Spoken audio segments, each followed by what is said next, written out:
Assalamualaikum warahmatullahi wabarakatuh. Waalaikumsalam warahmatullahi wabarakatuh.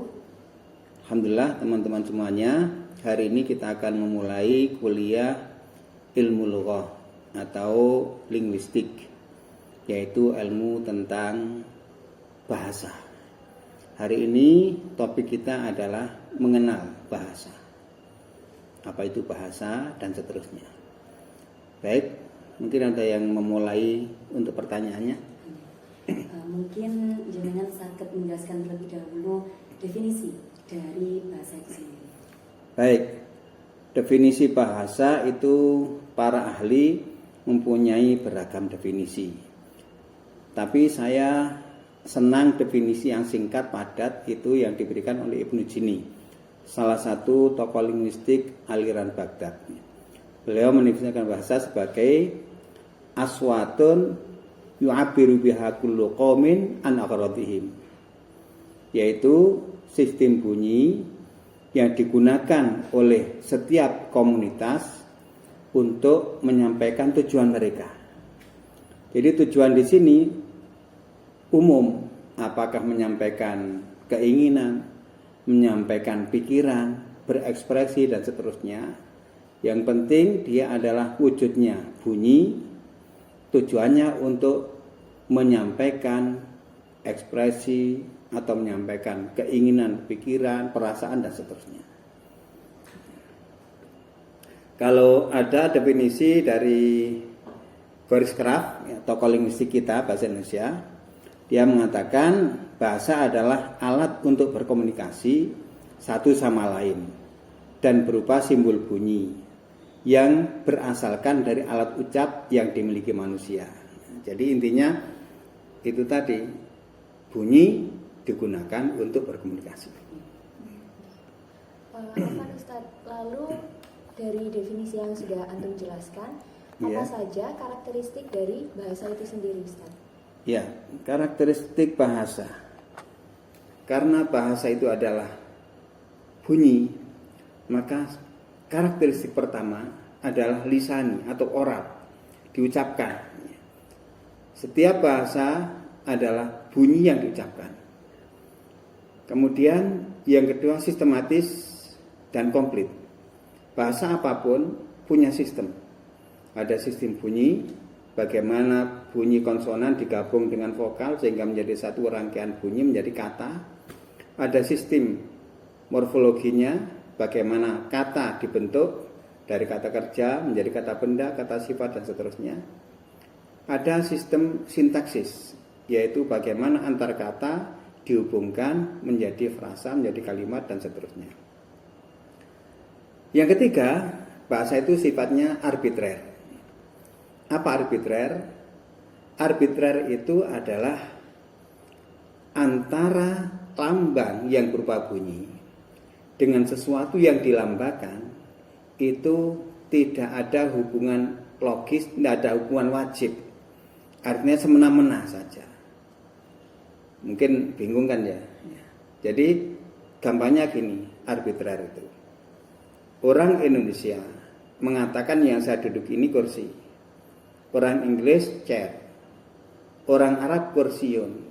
Orang Jawa dengklek. Apa hubungan antara dengklek dengan tempat duduk? Apa hubungan chair? Tidak ada hubungannya, tapi mereka sepakat untuk menampakkan itu. Itu arbitrer. Kalau umpamanya kegiatan, ada orang berjalan. Indonesia bilangnya jalan. Jawa melaku. Inggris walk. Arab yamshi. Dan seterusnya. Tidak ada yang sama, tapi semuanya sepakat. Nah, itu namanya arbitrer. Nah, kemudian karakteristik berikutnya adalah konvensional, kesepakatan. Ya, hampir sama dengan arbitrer tadi. Bahasa apapun itu sifatnya kesepakatan bersama antar komunitas. Orang Indonesia sepakat bahwa ini namanya kursi, ini namanya HP dan seterusnya. Orang lain juga sepakat tentang bahasa mereka. Kemudian bahasa itu adalah beragam, mutanawi. Apa maksudnya beragam? Ya kita lihat saja, bahasa satu dan yang lain tidak ada yang sama, semuanya beragam. Itu salah satu nikmat Allah diberikan pada manusia. lisan kecil, mulut kita kecil, tapi keluar dari sini berjuta-juta kosakata dan semuanya bisa dipahami. Kemudian mutatawir, bahasa itu berkembang. Kalau bahasa tidak berkembang nanti punah. Semuanya berkembang. Dia kemudian fenomena sosial atau ijtimai. Kalau orang sendirian sejak lahir, dia tidak akan berbahasa. Karena tidak perlu mau apa. Begitu ketemu orang lain, dia perlu ungkapkan sesuatu, disitulah bahasa berfungsi. Maka sifatnya sosial, ijtimai. Yang terakhir, bahasa itu insani, diucapkan oleh manusia. Selain manusia, tidak ada yang punya bahasa selengkap manusia. Gitu. Apa Ustaz? Yeah. Lalu tadi kan bahasa itu simbol bunyi yang diucapkan. Yeah. Lalu bagaimana dengan bahasa isyarat Ustaz? Baik. Ya. Bahasa yang diucapkan itu kemudian di dalam praktek keseharian ada simbol-simbolan yang digunakan untuk mewakili bunyi, tetapi tidak ada yang selengkap bunyi. Contoh bahasa tulis lah, orang bisa menulis apa saja, tetapi orang menulis intonasi tidak bisa. Saya bilang maling, maling, maling. Itu kalau ditulis hanya maling gitu saja. Nah, tapi dengan lisan bisa bermakna macam-macam. Ada bahasa simbol yang ditulis di pinggir jalan, ada gundukan, ada gambar gundukan.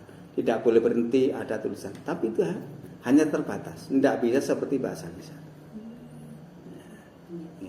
Baik Ustaz, mau bertanya, kalau tadi itu kan terkait karakteristik bahasa Ustaz. Ya. Mungkin ada juga fungsi-fungsi bahasa dari menurut para ahli. Oke, fungsi bahasa itu banyak sekali. Ada fungsi mikro, ada fungsi makro. Di antara fungsi bahasa, dia berfungsi personal untuk menyatakan diri. Artinya apa? Kalau kita kenalan, nama saya ini, saya lahir di sini, kemudian umur saya sekian dan seterusnya. Identifikasi diri. Diri bukan selalu manusia. Ada kursi, diidentifikasi. Ada tempat duduknya, ada pegangannya, ada sandarannya. Itu semua identifikasi. Namanya fungsi personal. Kedua, interpersonal.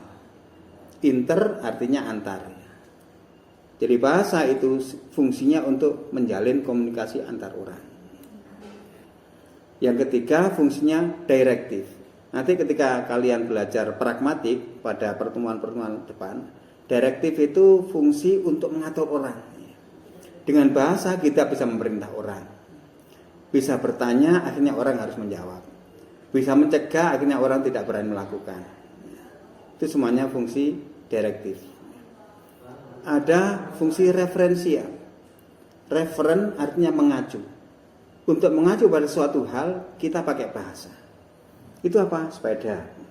Itu apa? Lantai. Itu apa? Lampu. Refer karena mengacu ya. Untuk mengacu sesuatu. Bayangkan kita tidak pakai bahasa.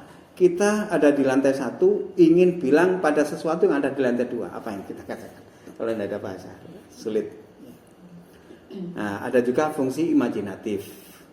Dengan bahasa kita bisa berimajiner. Seandainya nanti saya sekian, umur sekian akan begini.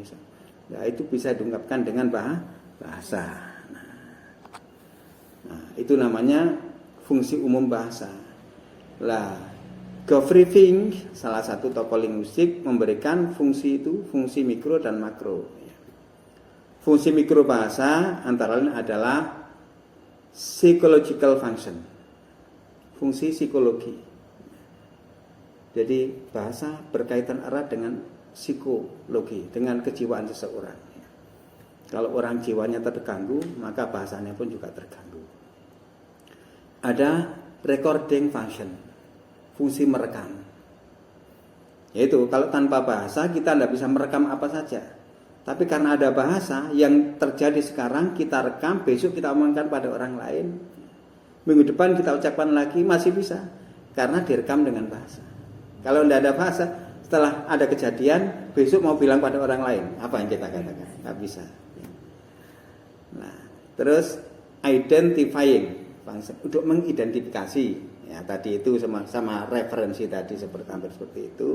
Ada reasoning function, reason beralasan, untuk beralasan tentang ini itu kita pakai bahasa.